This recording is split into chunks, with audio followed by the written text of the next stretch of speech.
Well, this past year revealed how fragile the rule of law has become and how quickly it can be weakened when those who enforce it are turned into targets. I'm Eliza Orland's career public defender for 15 years in Manhattan. Over the past year, accountability under law has been too often reframed as dangerous or punishable. Former special counsel Jack Smith, who this week told Congress he had proof beyond a reasonable doubt of Trump's criminal scheme to overturn the 2020 election, was forced to drop his cases after Trump's re-election, citing Department of Justice policy against indicting a sitting president. Smith testified he would prosecute Trump again, regardless of whether the president was a Republican or Democrat. The cases ended because policy insulated a sitting president from prosecution. But then came the retribution. New York Attorney General Letitia James was indicted for alleged financial misstatements by an unlawfully appointed prosecutor.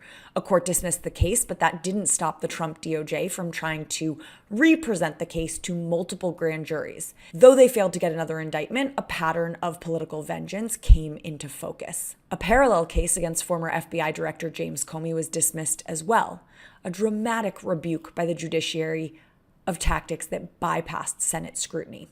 Across the Justice Department, the newly established Weaponization Working Group, touted as a tool to review politicized prosecutions, has in fact been criticized for politicizing enforcement and chilling legal independence. At the same time, institutions that uphold legal accountability shifted or retreated. The Supreme Court's presidential immunity ruling expanded protections for presidents against criminal prosecution for official acts, limiting avenues to hold a president to account. And of course, the Trump administration has issued executive actions targeting prominent law firms that represented his political opponents, including Perkins Coie, whose federal contracts were threatened. Taken together, these developments send a disquieting message. When enforcers of the law are reassigned, attacked, or undermined, they hesitate. When institutions prioritize self-preservation over principle, the rule of law starts to give way. And so that is what we've seen. The erosion of the rule of law happens through accumulation.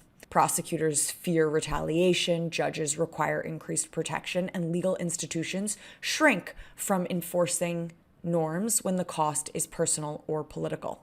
Democracy depends on people and institutions willing to enforce the law, even when it carries a cost. And so as we look ahead, the question is clear. Will anyone with power still be willing to hold the line? It remains to be seen. So make sure you're following along for all the updates.